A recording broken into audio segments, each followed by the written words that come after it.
Units showing up from all around southeast Iowa.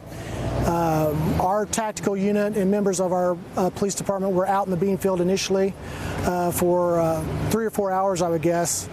And then the TAC team from the State Patrol came in. They had good communications with the airplane, and so they went in and relieved our officers for a while, and they just traded in and out and worked together. So this has gone on for several hours. Was it the temperature dropping? I know you mentioned the plane and the heat sensor wasn't working because it was so hot. No, that didn't have anything to do with it. We had canines out there, and they began tracking an individual. They found some footprints. They found what they believed to be blood.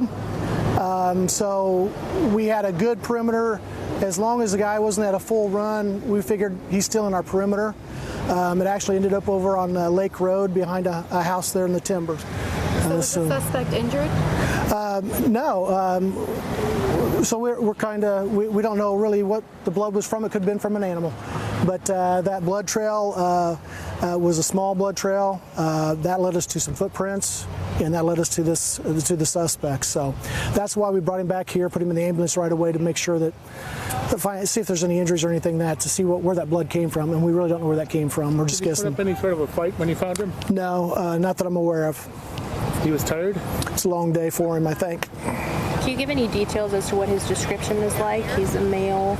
A white male. I really don't know how old he is or anything like that. Where did this all stem from? How did this all start? Do we know? I can tell you what I know, and I have not yet talked to the officers directly involved because they've been out in the bean field all day. And so we're going to go back to the PD and get hydrated. I've got 2 officers headed to the hospital that are dehydrated. They're fine. They just need to be hydrated. So they're going to go out there and give them some IVs and get them going again. We're going to meet back at the police department and debrief and see what actually happened. Initially, we had a call that there was a shooting south of here. I don't know the exact location. We were en route to the area. It was kind of one of those area calls of shots fired in an area. Halfway over here, we heard that there were subjects running in this ditch, 3 subjects, and they were armed. When we got here, we immediately had the school locked down. Liberty School is just a block or so away from here. So we had them go on lockdown, and we sent officers directly there first. Those officers pulled into the parking lot, and when they got to the back of the parking lot, they approached these 3 subjects, and at that time we had a exchange of gunfire. The subjects then kind of turned away, I think, from the school and headed towards the bean field. At what time I had an encounter with them.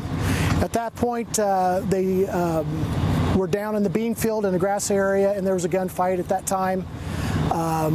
Eventually, we sent a team down. We could kind of see where they were at. We found one of the subjects there. 2 of the subjects laying on the ground there. We brought them back to the center here and loaded them up in ambulances and took them away. Obviously, one of them was deceased, and we kept that subject here. So we knew there was 3. We had 2, so we've been looking for the 3rd, and that's basically what we've been doing. It's just rotating teams in and out, and until we caught him. So was the one that was caught over here not part of it? You know, I don't know. I know that we had a call of a subject over here in the ditch, matching the description, blue, with a handgun. I heard officers from another department go 1095, which means we have an arrest, but I don't know what it was all about. So we just had a group meeting over here, and everyone's going to be filling out reports and emailing them to me. So we'll find out a lot more in the next several days.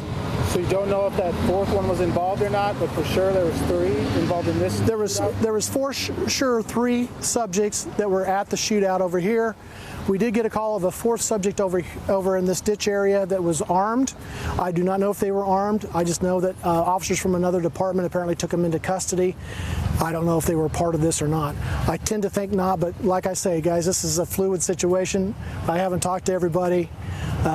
So you guys, as we learn, we'll put out a press release once we really know what happens. For a fluid softball for you, yeah. You got to be happy with the response you guys got. I'm extremely happy. And how did the coordination go well? I mean, did you have any? Did it work out well? It was awesome. I mean, this just couldn't have worked out any better. it's tragic that the life was lost, but for a law enforcement standard trying to protect the citizens of Ottumwa, this couldn't have worked out any better. We did this type of training yesterday at Evans School just up the street, and we discussed scenarios and stuff like that. It worked out great with a lot of the command staff at the PD. We're over here, we're right in the thick of it, and we just coordinated well. I had Lieutenant Mick Hawks. He did the command post right here at the fire department. Lieutenant Farrington, Lieutenant Bell were out in the field in Beanfield. They were basically out on the contact team out looking for these guys. And then I just can't say enough about the local law enforcement. I was up on the berm, my vehicle was hit. We had people by my vehicle covering the contact teams down in the field. I had guys showing up with me next to me that I hadn't seen in years from other departments. Like, how did they get here? I had no idea that those guys were even here. I just saw everyone come back to the reserves or the fire department here, and I just can't believe all the people that showed up today. I still don't know what TAC teams we had here. But I mean, they all worked really well together, and I just couldn't ask for a better crew of guys. I'm so proud to be a cop today. Yeah. We prevented tragedy today. You said your car was hit by bullets, or? Yeah. I know the passenger window of my vehicle was shattered, and I don't know how many times they hit my vehicle. If they did, I just could hear the bullets whizzing over me. So thank you, Chief. Yeah, I'm just really proud of the law enforcement here that showed up today. It's just unbelievable. Have you ever seen something like this in the years that you've been chief? No, not in an active shooter type situation like this. I don't think so, no. What would you say about the department's reaction to their first incident like this?